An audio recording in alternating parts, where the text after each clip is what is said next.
day, good morning, good evening, good afternoon, folks. It's V the Gorilla coming to you live on this edition of Rogue News. We have with us we have Veles with us, and he's a gentleman that needs no introduction, folks. He is the Dark Raven of the Deep State. The links are in the description box. And forgive me, I'm a little under the weather today, so not at my best at all. And without further ado, Veles, good morning, buddy. How are you? Good morning, my friend, and I appreciate, in spite of the circumstances, you being able to host today's show for me. I wouldn't miss it for the world, man. I love what you got to bring.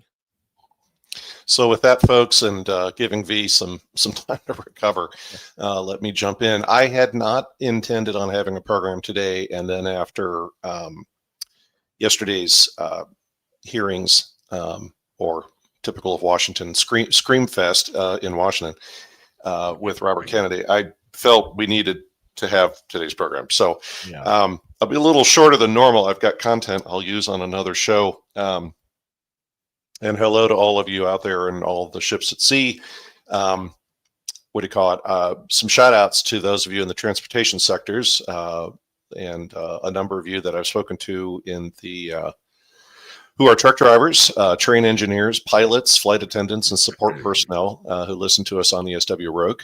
Equally to some new listeners I recently met in court recently on a jury. Nice to have you all here as well.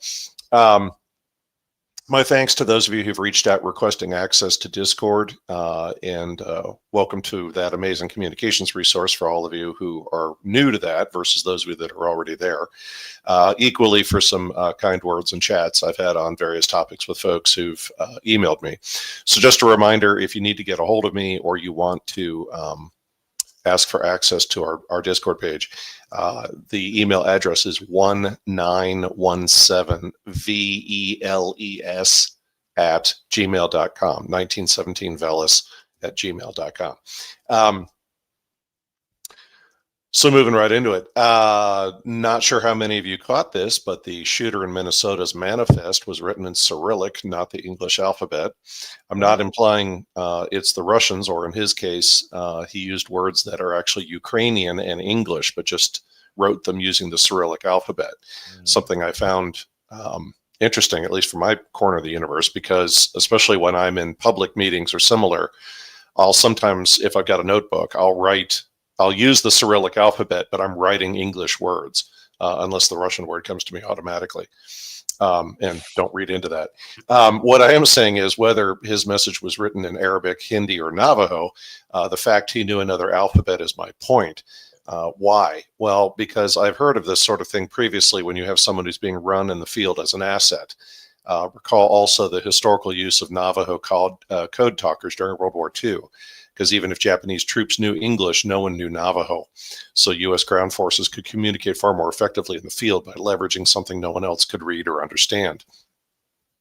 How many more shooters previously or in the future will we find something like this, even if we know to look for it? And I'll go there. How many folks who have spoken out from their experience in mind control programs with similar patterns? Government testing. It's a sad reality. We could probably conduct a show a day or two, a show a day for 2 weeks on the U.S. government testing on the public and still miss something. Disclosures were made on a few media sites in late August and early September concerning St. Louis. This was ironic to me as these same stories originally appeared in 2022 and 2023. In the summer of 1953, the U.S. government sprayed zinc cadmium sulfide, compound containing cadmium, a known carcinogen, in the city of St. Louis. This was one of 30 tests conducted in both the United States and Canada for many years. For the few of you scratching your heads how Canada is involved, please recall the massive operations conducted by MK Ultra and similar programs in Canada. The banned Lincoln Park is named for a well-known CIA MK Ultra site located on a road by that name. And never mind the unusual death of the band's lead singer, Chester Bennington, who Crazy Days and Nights, among others, claim was actually a murder, not a suicide. Back to the testing. And not the Army, who he's claimed to be a son of. Yes. Yes, indeedy. The Army, who was officially behind the testing, said St. Louis, among other cities, were selected because their layout was similar to Moscow. There's several troubling factors with that, not the least of which is the potential for that to be a flat-out lie. The Army has stated they conducted similar tests in 1994 and 1997, and there's no evidence that spraying represents a risk. The National Research Council has said they're not so sure. Their own efforts to assess the risk are impaired because several key Army records are either missing or still labeled classified. I thought the Cold War was over. Ironically, what is often not covered in the media re-exploring this story is another of many kinds of testing in St. Louis. This being a water tower in the city who was fake and sprayed residents with radiated water. The purpose of the experiments to both test the spread of radioactivity and at what levels it would cause health problems. Lastly, that's just St. Louis in the 50s. What happened where you live you don't know about? Maybe you might like to file a FOIA or similar. The neighborhoods targeted were often poor and occupied by minorities, adding to their inability to get answers, medical treatment, or both. That's not my imagination. I'm slow sometimes, and yes, I know this topic came up especially during the COOF. While pouring out the last of the cereal in a box and opening another, it hit me. The size of the cereal box is unchanged, but the bag on the inside is easily 1/3 smaller than it used to be.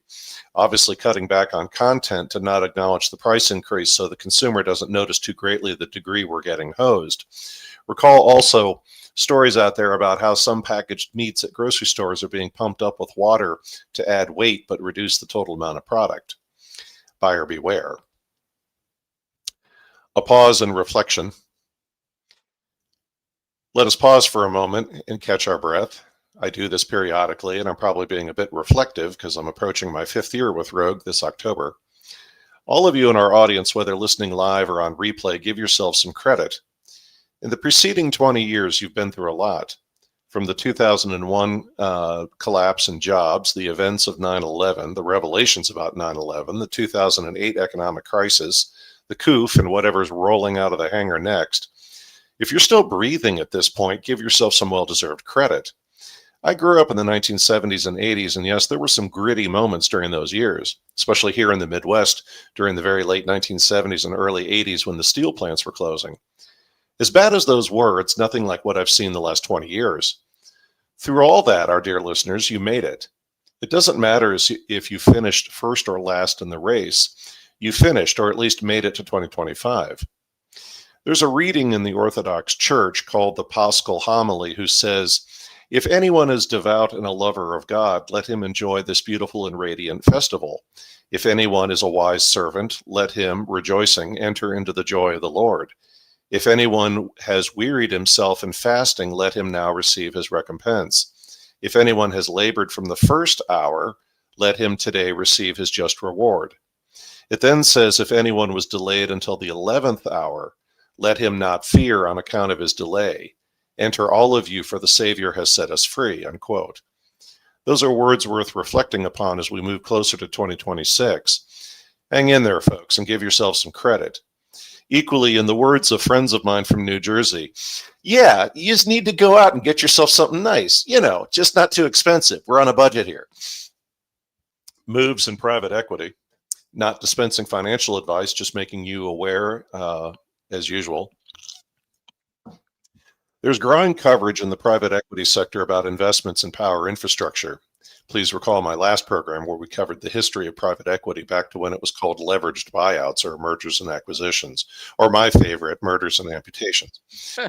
Noting the motivation of those firms, the following language is important. Private Equity Hub on September 4th pointed out upon exiting investment in power companies and PE firms are commanding very high multiples. For folks in the finance world, that's what they call chasing yield.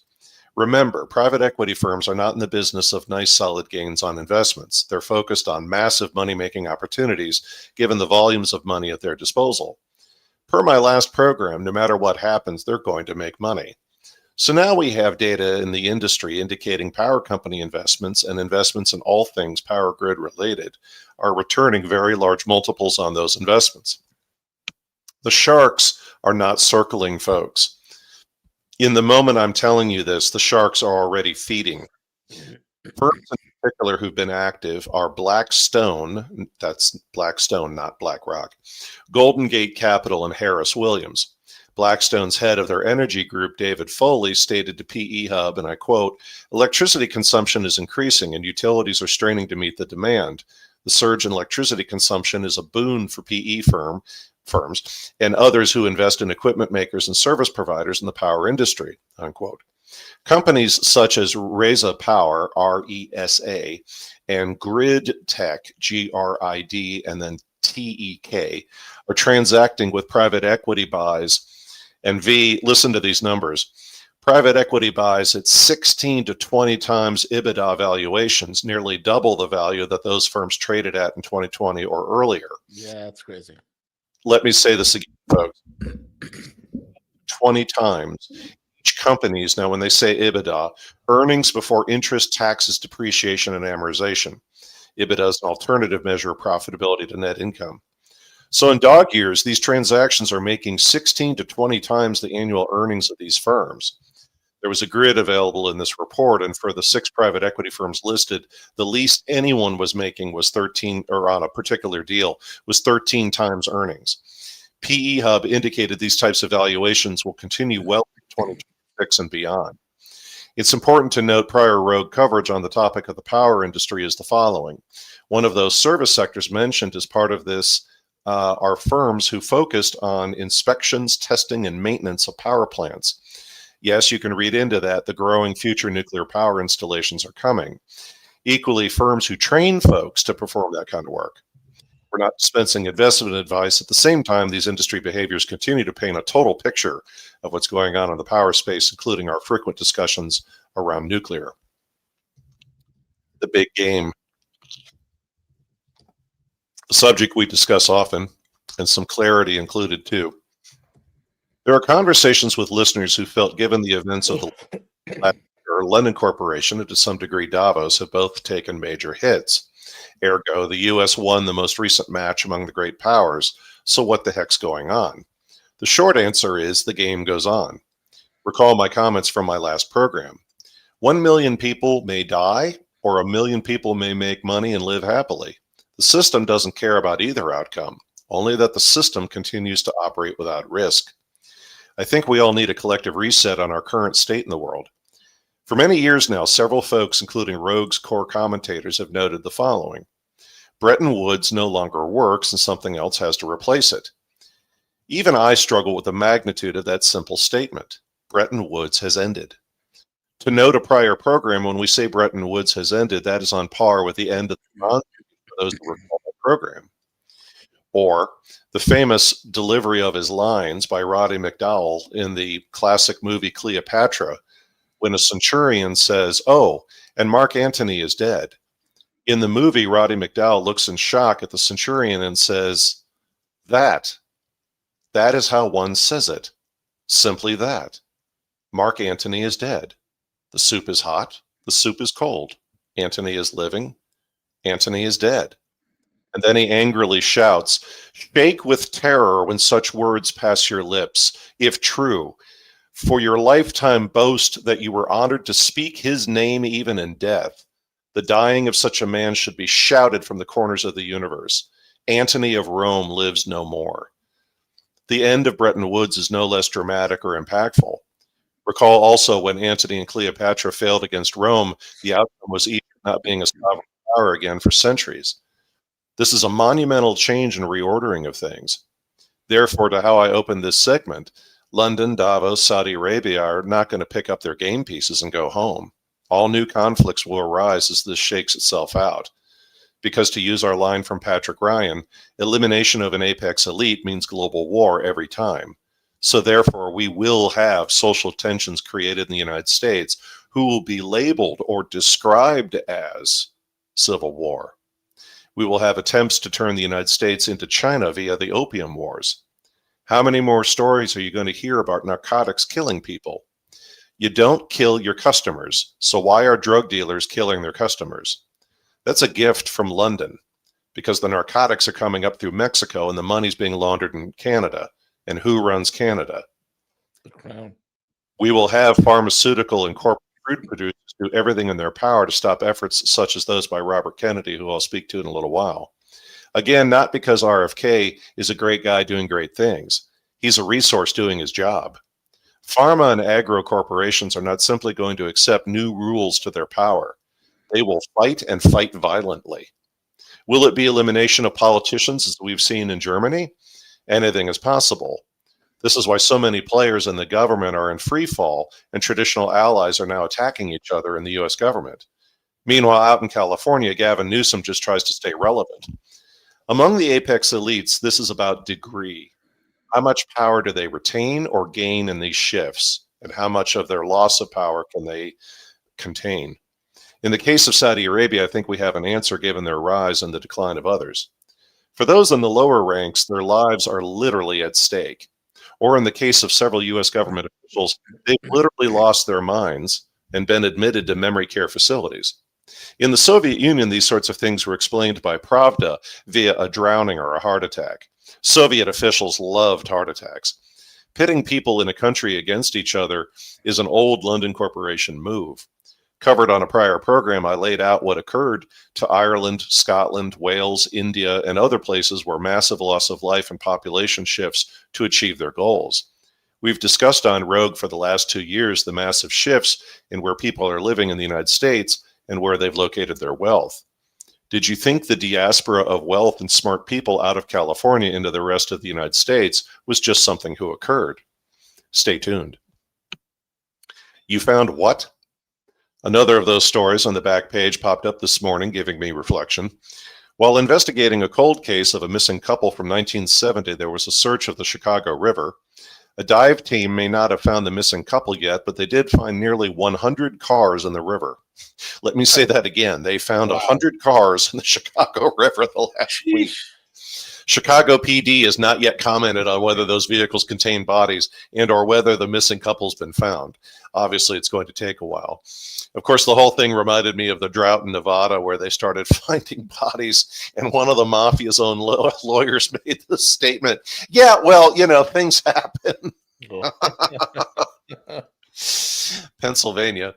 Speaking of court cases, my recent review of the Finders case against the FBI concerning the missing Union gold from the Civil War shows new updates. Recall my last update on that story was that the FBI wants the evidence the judge demanded to be reviewed in what's called in camera prior to any release. That means the judge reviews it only in their chambers and decides whether it's relevant. But as soon as something pops up, I will have an update. I'm monitoring that one via the court website actively. Signs and portents and dates. Noting a prior program where we delved into number symbology and ancient beliefs, please recall the original date of the new year in the ancient world was our modern September 11th. To some believers, the number 11 is an imperfect number who may have contributed to why those attacks occurred on that day. This year's 9/11 anniversary is the 24th anniversary, or 12 plus 12. That's notable. Equally, the 22nd of September may portend things as well this month. There's been rumors out there that it will. What are other big notable items for September? On September 2nd, Israel called up 60,000 reservists for operations in Gaza. Evidently throwing the entire military at the region didn't do the job. September 7th was a blood moon, or will be a blood moon. September 17th is Constitution Day, the most important document in your lives, folks. September 17th through the 19th, Donald is in the UK unless plans change. September 21st, we have a partial solar eclipse in the southern hemisphere. That's notable because we're shifting into fall in the northern hemisphere and into spring in the southern hemisphere. September 22nd, there's that date again, is also the fall equinox. Also that day is Rosh Hashanah at sundown. September 23rd, at the 80th session of the UN General Assembly, there's a rumor that several European countries will recognize a Palestinian state. October 1st is Yom Kippur. October 3rd, the Atlas space rock careening through our solar system will pass very close to Mars, and we get to find out if it's actually aliens. And October 7th is the anniversary of the attacks inside Israel last year. Be careful. There are considerable reasons why I'm making the following statement. I don't want to make the following statement, but I feel I have to make the following statement. Given the various forces battling at present, harm to the innocent is just part of the game, whether unintentional or intentional. So I would caution or advise all of you in our audience to continue to be vigilant about your kids and your family members' safety, specifically in schools or universities. This is not solely because of the recent events in Minnesota, nor the hit on the Antioch Christian School in Tennessee last January, nor do I want to get into various potential symbolisms or bigger picture commentary. I would say the public domain information on the number of medicated individuals creating mass casualty events is sufficient to say such individuals can cause those events. Yes, to placate the public, there are statements made in various quarters about investigations into or reductions in the prescribing of SSRI drugs. That's not really the issue. If you've read the history of various influence and mind control operations, there are too many hallmarks of those programs in these and other events. The medications who've been blamed as the cause are only a piece of this and not solely responsible for those events. But it's easier for the public to demonize or attack the drugs rather than understanding the larger picture. These people are being run or managed, to use the lexicon of intelligence operations, or to use another phrase that's often used, they have what's called a rabbi, and that's not a reference to the Jewish community. It's just, they'll often sometimes call a handler of spies in the field a rabbi. Given the expansion of conflict among elites who's well underway, these events have a high probability of continuing. Further, I have direct knowledge of some major universities who've accelerated their exercises and training on managing shooting events on campus or violence on campus. Maybe this is just their being prudent, or perhaps the consulting firms who advise them have suggested it without acknowledging the root cause.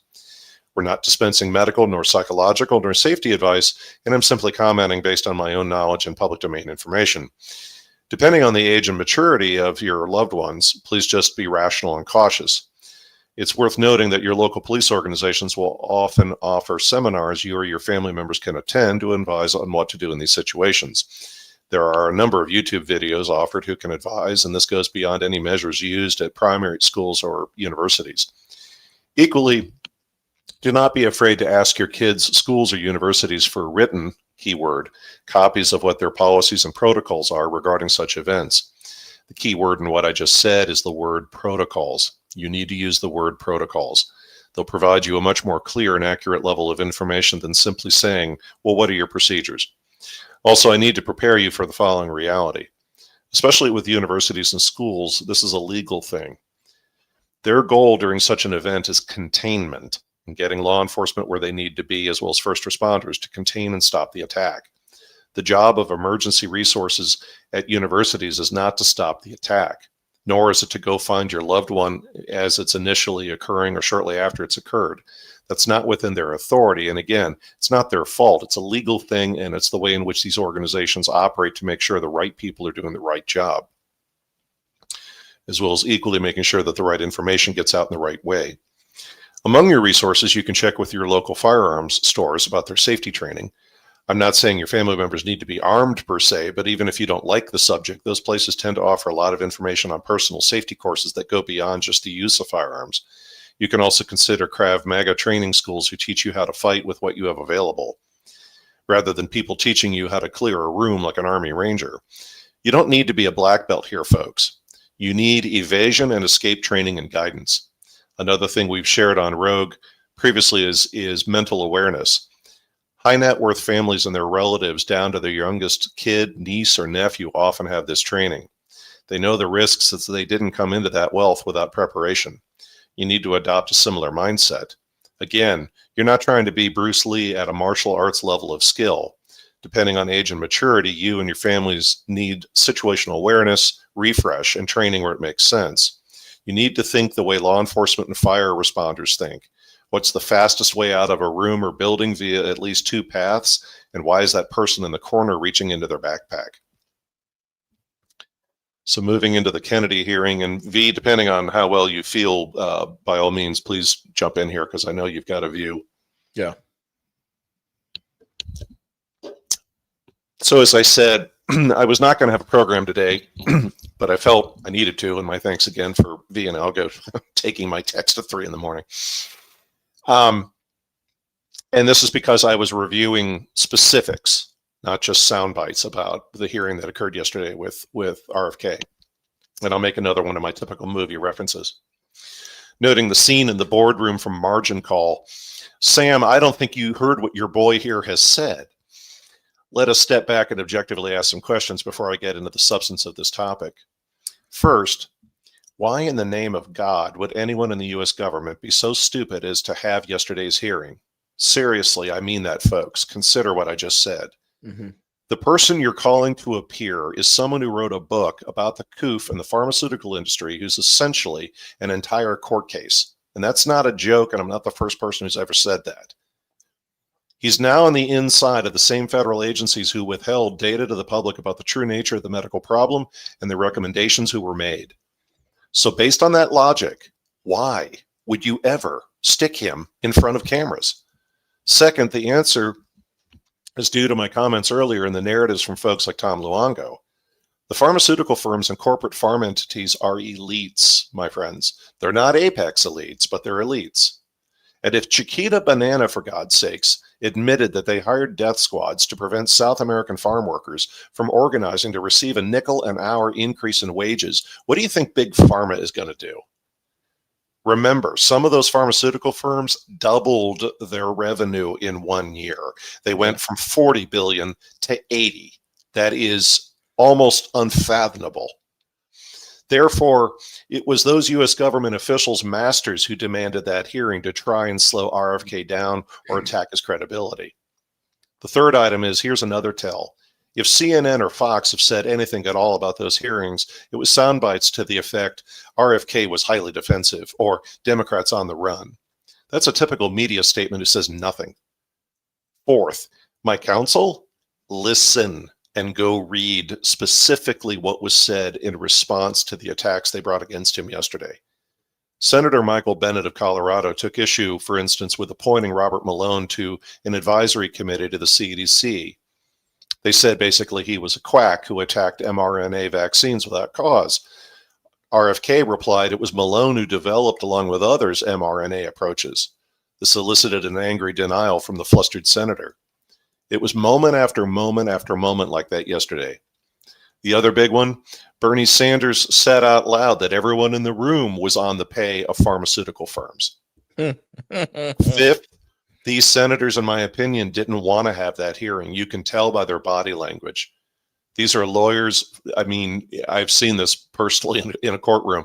These are lawyers who don't like their client and have to defend them anyway, is how I read this. Yeah. They were forced to have this hearing by the people who pay them. Sixth, the specific statements RFK was able to say on the record were some of the most earth-shattering content about that topic in those years in the public domain by a government official to date. You'll not know what was said, though, unless you go back and listen or read the testimony. And I hate to use this soundbite, but I know it gets everybody's attention and you understand where I'm going with it. This is that line from the John F. Kennedy Assassination Review Board, where the comment was made, there's enough detail alone just in the first hearings and investigations into Kennedy's death. One of the folks on the committee said, there's enough information here for people to figure it out. And there was a famous statement by the former CIA director that said, the American people don't read. Don't worry about it. If you really, and I'm not going to say on the air, because I don't want to get us kicked off YouTube again. If you truly go back and look at what was said, both by whom and what his response was, you have this narrative of, well, why would you deny people medical care, et cetera, et cetera. Okay, I don't know how, I don't mean this, but I mean this. I don't know how much Adderall and coffee the man was on. And especially given the problems he has with his larynx and his ability to speak, the specific responses he gave. I mean, he was quoting chapter and verse, folks. Somebody would attack him, including Pocahontas, and he would respond with an actual dollar figure of, in her case, something along the lines of like, you received $850,000 from this one pharmaceutical firm alone. I mean, it's It's like that dream congressional or senatorial hearing where somebody goes in and just has a big binder, and every single person asking you a question, you just flip to their page and say, would you care to explain this envelope being handed to you in this restaurant on this day and time, and how much money was in that envelope, etc. That was the equivalent of what happened yesterday. And another reason why even the news aggregators, whether it's Citizen Free Press, Liberty News, or Rantingly, or any of the others, there's a reason, because I went and looked, there's a reason why even when those websites can be counted on to provide, a few nuggets a day of valuable information, there's a reason why nearly all of those websites right now are just silent. It's just crickets. Because no one, and I mean no one, wants to go near this topic with a 10-foot pole. Simply because they're well aware, even reporting on it, even making direct quotes. And of course, I've got to go there. What is one of, quotes, what is one of the few places where you can find direct quotes of what was asked and what his response was? Well, ironically, it's X or Twitter. Because you're not going to find, and again, even the news aggregator sites pander to either quote unquote the left or quote unquote the right. And nearly all of them are silent. One of the most, on a certain level, given the magnitude of the topic, given the magnitude of even the most folks in the alternative community who have put forward, let's just say, thoughts or suggestions or ideas on potentially what the loss of life may have been in reaction to these inoculations and similar, and numbers that have been put out that are, even for me, I'm rubbing my temples saying, well, my God, if that many people had died, and then I find myself saying something silly like, certainly we would have known, it would have been on the news. Oh, wait a minute. I'm an alternative news commentator. I should know better. Jesus, I need to take my medication again. The actual numbers, the actual statements, Kennedy made very specific references to officials by name who were told literally by certain leaders by name in CDC, in NIH, that they were to come into the office and literally shred records. So where I was alluding to earlier is, I'm not saying this is on par with the JFK assassination or the importance and the correlations of that event, especially given people like Matthew Arrett, and going all the way back to Cecil Rhodes to the events of 1963. However, the statements and the data that was put out into the public domain, and by the way, is now in the congressional record because you had a hearing. This is like that movie about defense contractors at the Pentagon, where in the movie there's about the guy who was investigating this, I think it was the Sergeant York military program. There's a scene in there where one of the guys trying to shut down the investigator is like, how the hell did he get I'll fry his ass. How did he get authorization to go talk to all these Congress people? And one of the guy's aides goes, well, but sir, you see, according to federal contract rules, you replied to his last statement, and under federal procedure, he's now authorized to go tell everybody in Congress what that, it's like, you got to follow the damn manual, sir, because this guy knows it inside and out. Well, that's kind of what yesterday's hearings were like. Every question they asked him, the worse it got. It's like a bad rendition in a strange, ironic analogy to the movie The Insider about the cigarette manufacturers with Russell Crowe and Pacino, where the famous scene at CBS News is Dr. Wygand telling the truth? Yes. Are we going to air it? No. Why? Because the more truth he tells, the worse it gets. Okay, that was yesterday, folks. Every single question they asked him, it just got worse. Now, I've been on a witness stand. I've been in a courtroom. And no matter how knowledgeable, no matter how firm you may be in what you do, lawyers are very good at shaking you. That's just their job. It's what they do. So I got one guy sitting there for 3 hours. But your other tell is, who were the angriest people in the room? It wasn't people in the Democrat Party. Let me say that again. Members of the Democrat Party just played their role. They asked him their soundbite questions, and he responded with factual data that nobody wanted to hear. But who are the people who are the most vocal, Who are the angriest people that were in that hearing? It was Republicans. Now, well, Veles, that's probably because Republicans received more money than Democrat elected officials. I don't know. There's enough data in the public domain which actually has cited its sources that shows you exactly how much money everybody in that hearing yesterday has been paid and by whom. It's kind of like these revelations that have been coming out. We've even mentioned it on Rogue when it comes to, not to be indelicate, why even bother managing your investments? Why even bother hiring a financial planner, even if it's a very good, I know how V and Algo feel on that topic, but even if you've got a very, very good financial planner, your financial planner, no matter how good they are, is not going to beat Congress people with inside information. That is correct.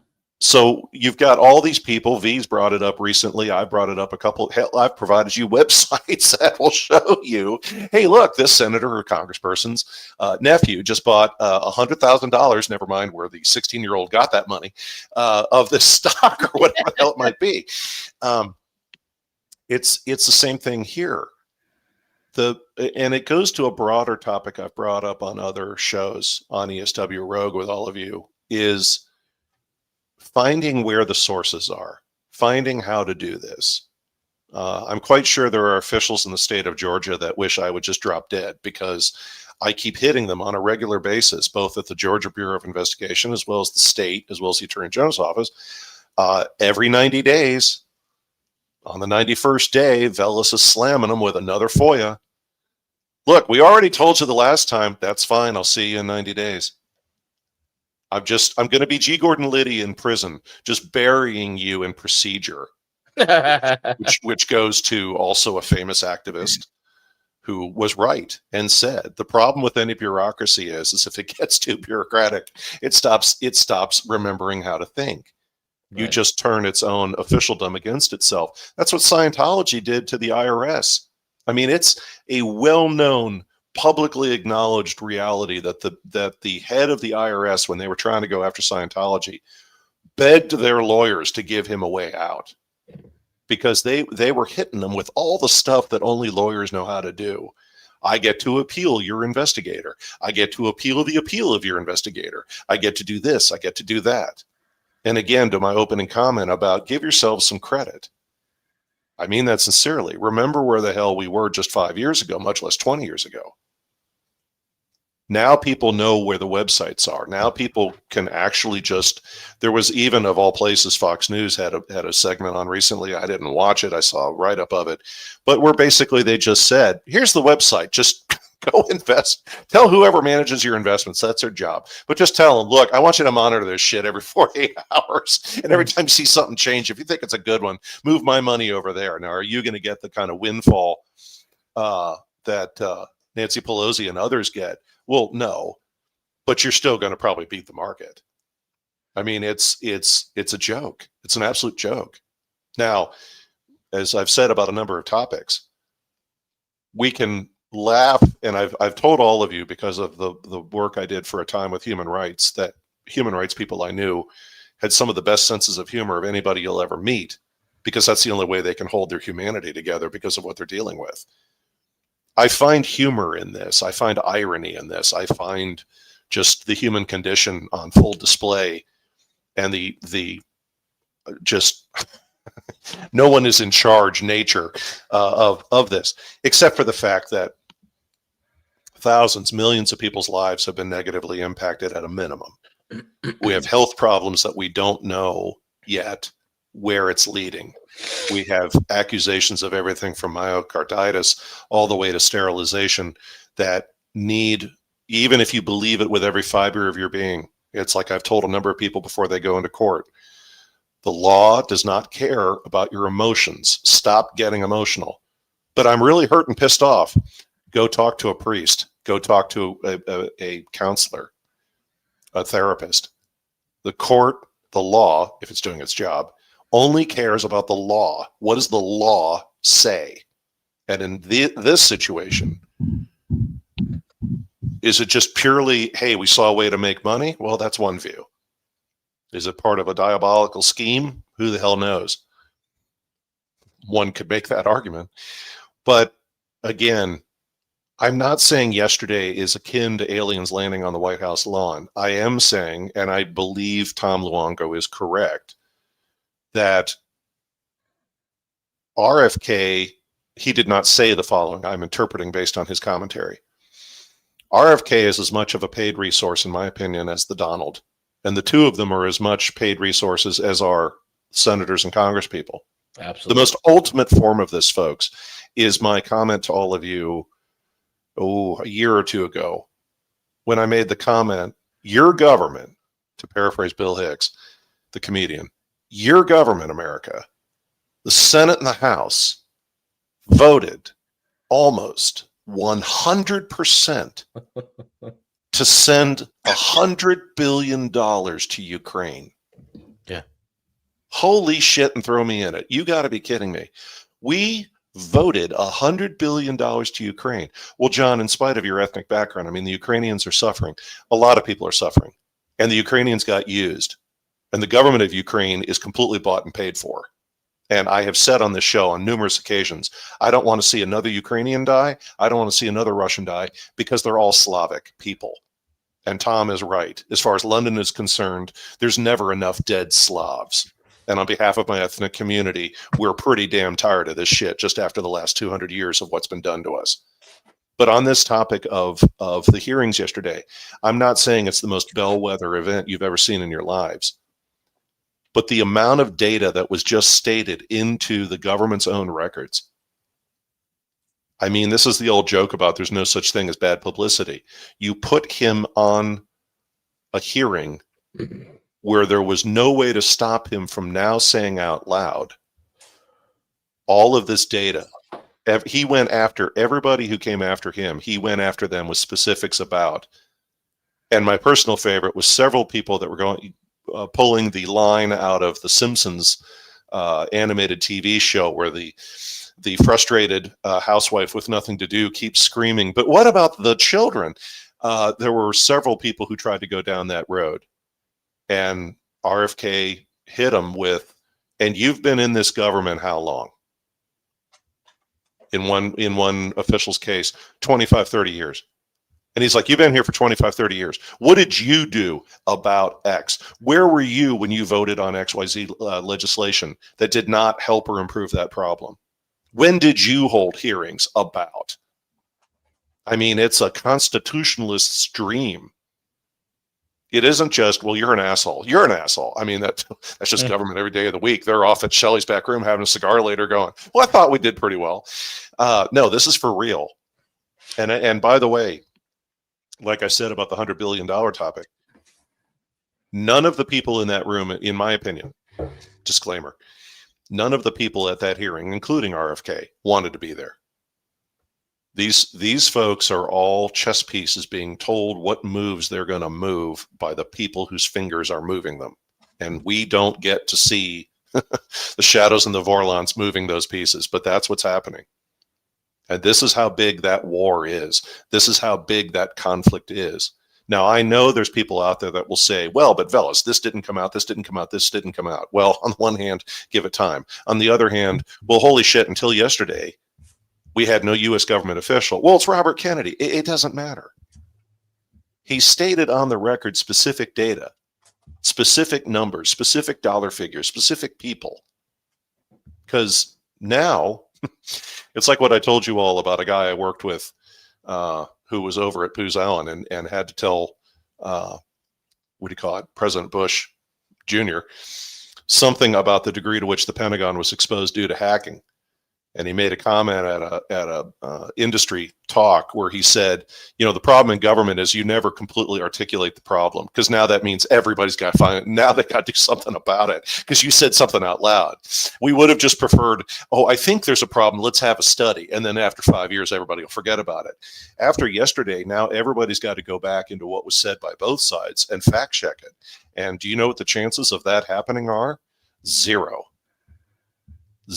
Everybody and their brother in Washington, D.C. right now is drinking heavily at nearly noon East Coast time of the United States, hoping to God that nobody pays any damn attention to what the hell happened yesterday. Like I said, it's not revelations about the JFK assassination, but Christ almighty, it's on par. I mean, there are a lot of people right now, myself being one of them, going, okay, let's all just calm down, take our own advice. Let's not get emotional about this. Is that actually what was said? Did they actually state what was said? I mean, just his comment about records that have been destroyed. I mean, that goes to classic investigations into federal agencies, especially even, I'll go there, things like the UFO topic. You don't have to disclose what the classified information was or what it even contained. All you have to say is, were those records, generally speaking, on this topic, do they still exist or were they destroyed? This goes to the famous incident where up in Maryland, the government tends to keep a lot of documents, hard copies, in storage. And when some folks started digging into the New Mexico 1947 topic, right as certain investigators were getting close, a whole building burned down in Baltimore. It didn't burn down any of the other buildings holding documents, but it burned that one down. This was live and in color, where a lot of specific data was said. And by the way, for every one of those politicians, regardless of party, Rob B. Bush the Lesser, nice one, or Region 9 Digital Donnie Darko, that's a good one. But yeah, what was said yesterday, if you're a politician who's running against any of the people that appeared yesterday, well, somebody just handed you a really great campaign ad. So with that, V, your thoughts? No, very well said, man. I just hope that the main question is why Robert Kennedy was even allowed to go in there and say what he had to say. It's like, here's the thing. Why is dissent? And this is the question that I have been, percolating in the back of my brain. When you look at Robert Kennedy, you look at some of the things even Trump says, you look at some of these podcasters, even these what one time was a mainstream podcaster or media person is now saying all sorts of things that are contrary to what some would say the system. Why are they allowing dissent to go mainstream? That's the question we should all be asking. Do they all have a come to Jesus meeting and they all of a sudden they care about humanity and moving things forward and making everything egalitarian, or is there a bigger, more nefarious agenda at work? That's the question I'm asking. Because the power structure that we've been struggling with, that we've been exposing with for so many years, didn't all of a sudden wake up and say, you know what? I'm going to be nice. I'm going to do the right thing. That's the thing, fellas. It's like, why has dissent gone mainstream? Well, and the comment I've made here on Rogue a couple of times is, because it's the truth, folks. Imagine a piece of paper and you've got 1 through 10 of a topic, and items 1 through 5 absolutely under no circumstances cannot possibly ever be allowed to go public. But 10 through 6 we can. So if there's a bit of a public, investigation or desire for something, well, we'll admit to 10. Oh, 10 didn't work. Well, we'll go with 9. Crap, 9's not working. We'll go to 8. Yesterday was maybe a 6, maybe even a 5. But in my mind, it's the game. It's giants in the playground. There is something much larger they're trying to keep contained. Yep. And it's also, folks, why, truly, it's why when I had the segment on my last program and I was talking about the end of the Bronze Age, to many people, I had this conversation with a friend of mine at a bar recently. I said, the problem with that topic or topics like it is, the average person will say, oh, God, Jesus, this is like, I remember doing this in high school and college, going over that. And I said, yeah, to you, it's boring, stale history. But what you're not understanding is, if I took you to MITRE, if I took you to RAND, if I took you to some of the other big think tanks that don't even have names that are publicly known, those grown adults are freebasing Adderall on that topic. And they're freebasing Adderall because what you don't understand is they have knowledge you don't have about how effing close we've come to the whole damn thing coming apart. Well, Veles, do you mean the bailouts in 2008? No, the bailouts in 2008 were planned. Yes. But it still could have gone sideways. but it goes to other topics I've raised. What was the real reason in 1993 why the bomb that went off at the World Trade Center was not located in a structurally weak, not that any part of the building was weak, but in a more desirable area to cause damage to the building? Why instead was it located near all the communications gear for the central bank of the United States and all the banks worldwide, and all the major financial transactions were all going through that communications gear? Yeah. That's why it was set off there. Which then begs the question, well, then I guess the Sudanese government's involvement in Omar Abdel Rahman, the Egyptian cleric whose followers carried out the attack, were all pawns. Ah, there you go. And what would have happened if all of those banking communications had failed? Of course, thanks to DARPA and a strange twist, the traffic was simply, well, I don't want to say simply, but it was rerouted because those systems were all designed by DARPA to sustain communication in case of nuclear war. So when the systems went down in 93 at the World Trade Center, we were still, it wasn't pretty, but we were still able to get financial transactions executed. Now, that one might have gotten us a little close. Or my personal favorite, revelations about other things that happened during the quarantine of Cuba, including yet again another Soviet military officer who was facing down everybody on board a submarine saying, launch the nuclear torpedo. And he's the guy saying, no, no, I don't care if the submarine gets sunk. We are not firing a nuclear torpedo. Same thing with that poor bastard outside St. Petersburg, when all of the communications gear in 84 or 85 told the Soviet Union that the United States had just launched a nuclear attack because one of their satellites had gone haywire. Scary. And everybody, including the Politburo, was like, launch the missiles. And one guy was like, you know, you're probably going to be mad at me, but I'm not authorizing this. It's the same thing here, folks. I can't say on the air, but you just have to take my word for it or trust me. There are things that have occurred on this planet where grown adults who are horrible, evil people, but they are the people keeping everything running, like breathed a sigh of relief and just looked at each other and said, let's go back to arguing with each other next week. Maybe we all should just take a breather after that thing. But it's not the things that the public often is aware of. But yeah, losing control. I can't begin to tell you, you know, and it was what I alluded to, and it was why that British researcher who originally got me hooked on that topic back in the 80s, you know, as the old saying goes, I heard what he said when I first saw the program. I listened again when I was in college studying deeply that topic matter, but it was even grad school until it really, really finally gelled why academia, and it had nothing to do with covering Göbekli Tepe or anything else, why academia just does not want to touch what happened with the fall of the Bronze Age. Because you had all of these different powers. They all were operated differently with different economic systems, different belief systems, etc. And they all failed. You know, it's that cold chill moment where, like I said, the grown adults who have to keep this system running realize, my God, it really is all held together with kite string and tape. Oh, absolutely. So, you know, what will happen from the revelations of Robert Kennedy yesterday? My gut, they'll let it go into the memory hole as best they can. I think there's going to be some people out there that now know it's another thing I've often mentioned on my programs, at least on Rogue.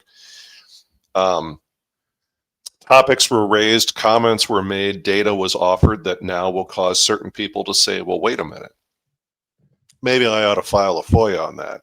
Or authors who are working on books right now on the topic might say, well, wait a minute, I may want to hold off on publishing this book. I'll add a chapter based on, and again, I know some folks will say, well, Veles, are you saying there were disclosures we hadn't heard before? I'm not quite sure. But I'll tell you that the specifics of what he said, I mean, this is, Jesus Christ, this is on par with what came out during the hearings with Oliver North during the Iran-Contra thing, where, again, senators and congresspeople are joking while yelling at Oliver North about how much stuff he and his admin shredded. And he's like, well, I'm a government employee. You gave me a shredder, Congressman. Are you saying I didn't shred things effectively? Because you're wondering where the shredded documents are. I mean, he's on the record talking about they were, I mean, to use the parlance used in the private sector whenever there's some sort of cover up, and they talk about shredding parties where everybody comes in on a Saturday and Sunday, and the security folks turn the badge readers off so that there's no record of who was coming in or out of the building. Geez, I don't know how that happened. Our security went down for 2 days. Yeah, no shit, because you brought in portable shredders. And you were literally burning documents in the parking lot to make sure that no audit found what the hell was going on here. That's kind of the equivalent of what RFK is talking about. The discoveries were made, you realized there were side effects, and or the animal tests proved. My personal favorite was they were talking about certain things where he said, those tests lasted for 4 days, and you said it was okay. And then it was all shredded again. So, I mean, if someone wanted to, you could hold some really creative hearings now about calling folks in and asking, to paraphrase from the Nixon investigations during Watergate, when did you start shredding and how much did you shred? Because again, folks, and Rob B is mentioning it in the comments section. Again, if you're a private investigator, if you're a researcher, if you're an investigative reporter, this is where you file a FOIA to that agency, or you reach out to the inspector general of that agency and say, without divulging who you hired or how much you paid, when were the increases in the numbers of times you call? Because I've used them myself for both commercial and government work. These companies that'll show up like, oh, our little shredding boxes are overflowing. And they take all the shredding boxes out in the parking lot, and the guy's got a truck or the gal's got a truck, and there's just literally dust coming out of the truck while they're shredding everything. I mean, especially when we were cleaning up at the end of the year, and it's like, oh, okay, these records are more than 7 years old now for this commercial firm. We can shred these. And it's like, okay, this is more than us just getting a plunger out and shoving it all into the shredding boxes. Get us 2 or 3 trucks over here late Friday, and just everybody from every department. We will just we will personally account for the documents, and we will walk them out of the building, with our little red wagons, and we'll shred the damn things and make sure that it's all on the up and up. Well, this is a great opportunity to start asking these agencies, inspector general's offices, or federal inspector general agency investigators of other agencies to go back to CDC, NIH, and Health and Human Services and say, when was there a surge in shredding activity based on your own internal documents? I don't need you to tell me what you shredded. You don't even, right now, need to tell me who authorized it. I just want to know when the surges were. Because as soon as you see a surge, like, oh, in this month, we called out 4 trucks, and that hadn't happened before. Okay, now work backwards. What was going on publicly or in that agency around that time? Well, now it looks like we've got a correlation. But again, to quote from the Kennedy assassination, the American public don't read. There are answers out there, folks. There are tools out there when it comes to a lot of things in our lives. But admittedly, for many of us, it's a huge investment in time. Yes. And I know for a lot of us, we just don't want to make that investment. I get it. But your life is involved. So you may want to get involved in this one. But yeah, I am also very fascinated in a final comment, in a gallows humor kind of way. I'm very fascinated to see in the next few weeks or months, perhaps around September 22nd, how many more government officials, my God, this is like the latest version of Reagan's administration with I don't recall. The latest iteration is I can't remember because I'm in a memory facility. We almost need, V, I think you, I, and Algo need to put together a bingo card, and we'll just see who are the next officials to technically and literally lose their minds. That, or I forgot who it was. It may have been Luongo or Lieutenant Colonel Murray. Somebody was commenting recently about what they had a pretty good rant going about a number of key U.S. government officials or people who float around Washington, who literally have all been rumored to be sick or getting sicker. Interesting. And it's again, man. It's like, we're I'm sorry, I'm an old Cold Warrior. Let's take a page out of the Cold War. The Soviets are having heart attacks all across the country. I guess there was a purge. Oh man. So with that, I'll release you all to the rest of your weekend, and I wish you all well. And take some time off, go take a long walk, enjoy this weather. For those of us out here in the Midwest, we finally got out of the heat. For those of you on the West Coast, it looks like you've had a drop off in the earthquakes and the tremors. Hopefully that'll stick. V, any final thoughts on your part? No, I think you covered the gambit of everything that's important, man. I have nothing else to add to that except to say for everybody to enjoy their weekends and have a wonderful and relaxing time. John Michael Karma, you're absolutely right. I try to keep it short, but that's